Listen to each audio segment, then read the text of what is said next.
ACM transcripts are sent electronically to another college or university by a third-party service called Parchment. You can access Parchment from the ACM homepage by clicking on Admissions and Aid at the top of the screen and selecting Get Your ACM Transcript from the drop-down menu.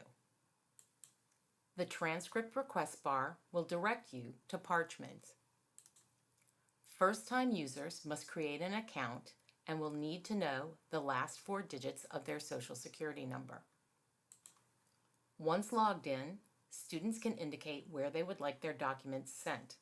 Official transcripts should be sent directly to a college or university, not to the student.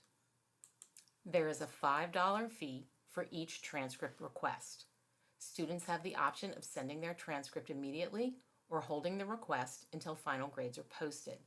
There is also an option to mail your transcript, but electronic delivery is the preferred method. Students transferring to another college may need to send their transcripts twice. The first transcript is for admissions purposes only. A final transcript is necessary for credit evaluation after all courses are completed. Please check with your transfer institution for specific instructions and important deadlines.